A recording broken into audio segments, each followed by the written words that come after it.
Our presentation is on the minor prophet Micah. So to start, I'm going to talk a little about the background of Micah. Micah ministered during the reigns of Jotham, Ahaz, and Hezekiah during the late 18th century, from approximately 742 to 700 BC. He was a contemporary of the prophets Hosea and Isaiah, and he began to preach before the fall of Samaria in 721 BC.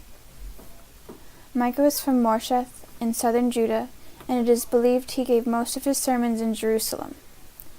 Micah was poor and most likely from a class of farmers and farm laborers. H.W. Wolfe suggested that he may have been an elder, and A.S. Capelrud thinks he was a cult prophet. However, both theories demonstrate how much Micah knew about his people and his ability to interact with all levels of society. Micah speaks to the southern kingdom of Judah and foresees the destruction of Samaria and Jerusalem due to their injustice and corrupt religion. The rich and powerful were taking advantage of the poor and exploiting the law of Moses, and the people had abandoned the covenant God made with them and were taking up pagan religious practices of the Canaanites.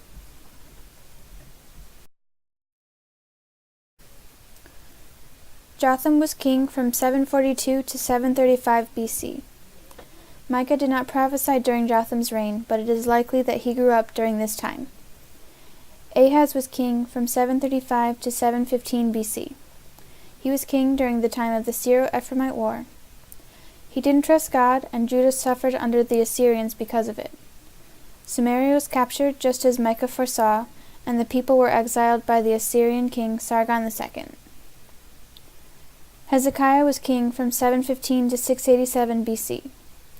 Micah warned that Jerusalem would fall, and he also criticized Jerusalem's political and religious leaders. Eventually, Hezekiah responded positively to Micah's message and brought about religious reform. The impact this had on Micah and his message was that Micah felt he had the prophetic responsibility of telling people about their sins. He condemns the political and religious leaders of Jerusalem for their injustice and corrupt actions.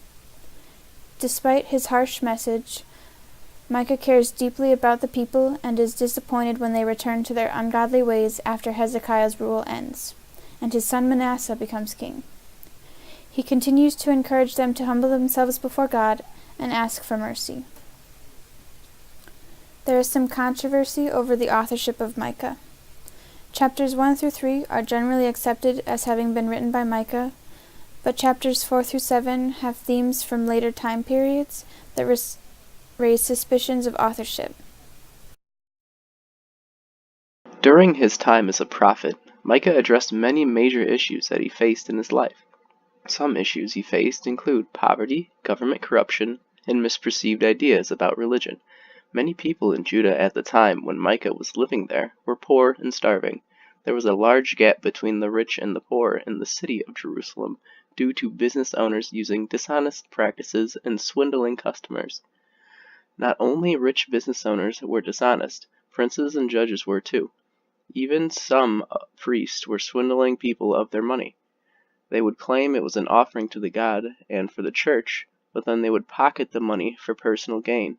The main misperceived idea about religion that Micah addressed was idolatry, the worship of man-made idols. This is a blatant sign of disrespect to the God Yahweh, who told his people to only worship him and not false idols. Micah also proclaims that there are false prophets in Jerusalem. The false prophets he speaks about are the ones who are bribed to say what the people want to hear. Things like Jerusalem is prospering and everything is fine are the things the prophets would proclaim.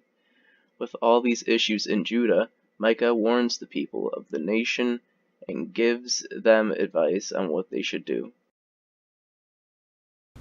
In order to help relay the message throughout Micah, the story was split into 3 separate messages. In the first 2 chapters, it talked about Micah announcing the judgment coming to the people. In the 3rd through 5th chapters, it discusses the contrast of kingdoms and rulers, and the last 2 chapters are all about the promise of restoration for the people. So the underlying messages, simply put, are that it was about their sin, their destruction, and their restoration. Micah's messages were unpopular among people because he foretold people about the destruction, demise, and devastation.